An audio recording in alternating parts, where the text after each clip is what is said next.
Assalamualaikum warahmatullahi wabarakatuh. Perkenalkan, nama saya adalah Nur Fatia dan saya adalah salah satu mahasiswi dari Stikes Kepos Raya Sintang, semester 6, Prodi Kesehatan Masyarakat. Nah, di sini saya akan membahas tentang kesehatan, penyakit, dan pencegahannya. Pengertian kesehatan. Kesehatan adalah keadaan yang sejahtera dari badan, jiwa, dan sosial yang memungkinkan setiap orang hidup produktif secara sosial dan ekonomi. Istilah sehat dalam kehidupan sehari-hari menyatakan bahwa sesuatu dapat bekerja secara normal. Undang-Undang Pokok Kementerian Nomor 9 Tahun 1960 Bab 1 Pasal 2 yaitu keadaan yang meliputi kesehatan badan, jasmani, rohani, atau mental, dan sosial, serta bukan hanya keadaan bebas dari suatu penyakit, cacat, dan kelemahan. Menurut WHO 1974 yang dikutip dari Effendi 1995, sehat adalah keadaan yang sempurna dari fisik, mental, sosial, jadi tidak hanya bebas dari suatu penyakit dan bebas dari suatu kelemahan. Next adalah tujuan kesehatan. Tujuan kesehatan dalam segala aspek. Pengertiannya adalah tujuan nasional adalah memajukan kesehatan bangsa, berarti memenuhi kebutuhan dasar manusia yaitu pangan, pendidikan, kesehatan, lapangan kerja, dan ketentraman hidup. Tujuan pembangunan kesehatan adalah tercapainya suatu kemampuan untuk hidup sehat bagi setiap penduduk. 2. Tujuan dan ruang lingkup secara umum. Yang pertama, perbaikan terhadap segala bahaya dan ancaman pada kesehatan dan kesejahteraan hidup manusia. Yang kedua, pencegahan dengan mengatur sumber-sumber lingkungan dalam upaya meningkatkan derajat kesehatan dan kesejahteraan hidup manusia. Kemudian yang ketiga, melakukan kerjasama di antara masyarakat dan pemerintah dalam menanggapi bencana atau wabah penyakit menular. Kemudian yang ketiga, tujuan ruang lingkup secara khusus. Yang pertama, menyediakan air bersih yang cukup dan sehat. Yang kedua, pengendalian pencemaran udara akibat sisa pembakaran BBM, kebakaran hutan, dan gas beracun yang berbahaya bagi kesehatan. Kemudian yang ketiga, pengendalian limbah, cair, dan padat yang berasal dari rumah tangga, pertanian, rumah sakit, dan lain-lain. Kemudian yang keempat, berusaha mewujudkan perumahan atau bangunan layak huni. Kemudian yang kelima, pengendalian kebisingan, radiasi, dan kesehatan kerja. Kemudian yang keenam, survei sanitasi untuk perencanaan, pemantauan, dan evaluasi program kesehatan lingkungan. Poin keempat, tujuan utama jangka panjang pembangunan kesehatan. Yang pertama itu adalah peningkatan kemampuan masyarakat untuk menolong dirinya sendiri dalam bidang kesehatan. Kemudian yang kedua, perbaikan mulut, lingkungan hidup, dan menjamin kesehatan. Kemudian yang ketiga, peningkatan status gizi pada masyarakat.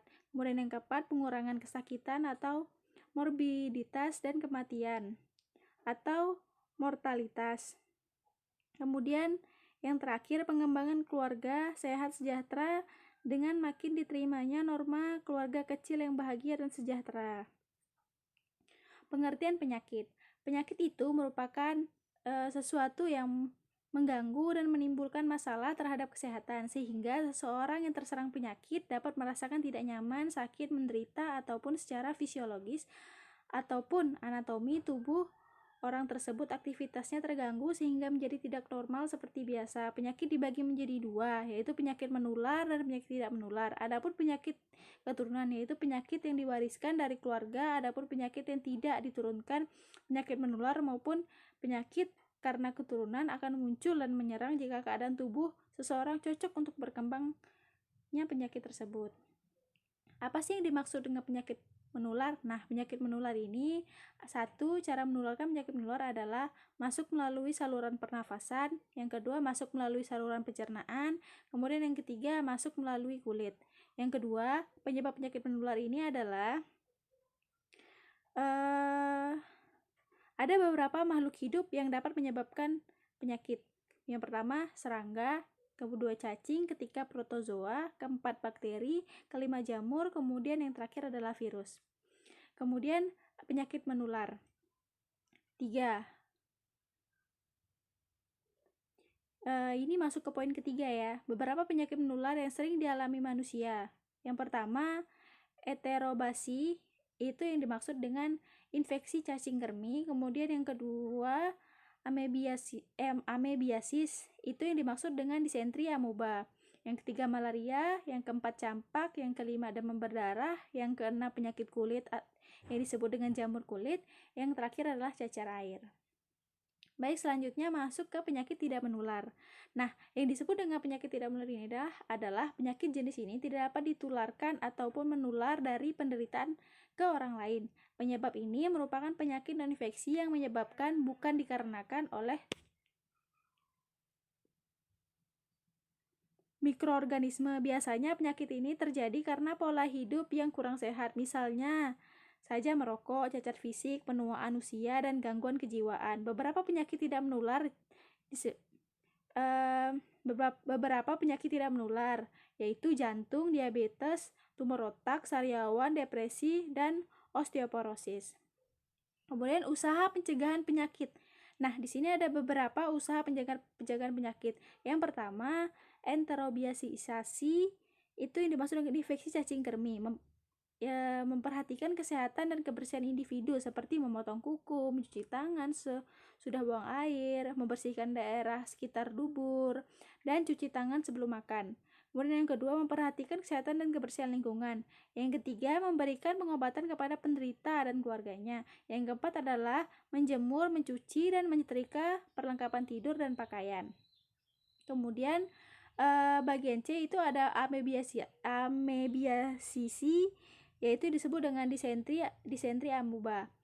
Pencegahan yang dapat dilakukan oleh individu. Kemudian yang pertama, mencegah pencemaran pada makanan ataupun pada minuman dari hinggapan lalat, lipas maupun tikus. Yang kedua, menjaga kebersihan pada diri sendiri dan alat-alat makan atau minum.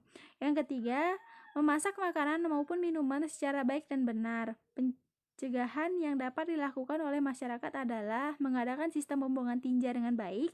Yang kedua, menjaga sumber air minum dari pencemaran tinja. Kemudian yang ketiga, mengobati penderita yang terkena penyakit tersebut hingga tuntas. Kemudian ada campak. Pencegahannya dapat dilakukan dengan cara pemberian vaksinasi atau pemberian gamma globulin. Pemberian globulin dapat mencegah atau memperingan gejala klinis tetapi tidak memberikan imunitas yang efektif. Baik, kemudian adalah penyakit malaria. Cara mencegah penyakit malaria adalah yang pertama, memberantas sarang nyamuk. Yang kedua, mencegah gigitan nyamuk. Yang ketiga, memberantas nyamuk maupun jentik-jentik nyamuk, mengobati sang penderita dan orang-orang yang di dalam tubuhnya mengandung parasit malaria. Kemudian, yang bagian F itu ada penyakit kulit. Di sini saya akan membahas dua penyakit kulit, ada kudis dan panu. Pertama, yang kudis, pencegahannya dengan cara mencuci spray tempat tidur, handuk, dan pakaian dalam 2 hari belakangan dengan air hangat dan deterjen. Kemudian panu, pencegahannya dengan cara menjaga kebersihan kulit dan dapat diobati dengan obat jamur dijual di pasaran dan juga diobati dengan obat-obatan tradisional. Baik, selanjutnya adalah demam berdarah. Demam berdarah ini dapat dicegah dengan cara menguras di tempat penampungan air secara rutin seperti bak mandi dan kolam, sebab hal ini bisa mengurangi perkembangbiakan dari nyamuk, atau memasukkan beberapa ikan kecil ke dalam bak mandi atau kolam, sebab ikan itu akan memakan jentik-jentik nyamuk. Kemudian bisa juga dengan cara menutup. Setelah melakukan aktivitas yang berhubungan dengan tempat air, sebaiknya menutupnya agar nyamuk tidak meletakkan telurnya ke dalam penampungan air, sebab nyamuk demam berdarah sangat menyukai air yang bening. Kemudian yang terakhir itu kita dapat mengubur. Kuburlah barang-barang yang sudah tidak dipakai dan kemungkinan barang tersebut akan memungkinkan air menggenang. Baik, yang bagian ini adalah sariawan. Sariawan ini dapat dicegah dengan banyak mengonsumsi vitamin C, buah-buahan yang mengandung vitamin C, sayur-sayur dan minuman air putih yang cukup. Selain itu, menjaga kebersihan gigi dan mulut dengan menggosok gigi minimal 2 kali sehari.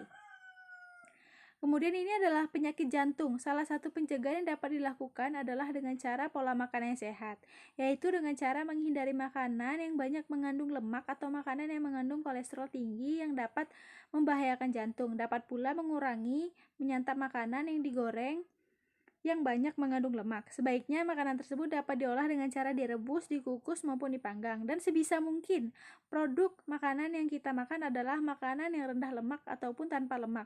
Pilihlah susu, keju, mentega, ataupun makanan yang lain yang rendah lemak. Selain menghindari makanan yang berlemak, hindari makanan yang mengandung gula tinggi seperti soft drink. Jangan terlalu banyak mengonsumsi karbohidrat karena dalam tubuh akan dipecah menjadi lemak. Sebaiknya konsumsi obat atau gandum yang dapat membantu menjaga jantung. Baik, terima kasih. Sekian dari saya. Billahi taufiq wal hidayah. Wassalamualaikum warahmatullahi wabarakatuh.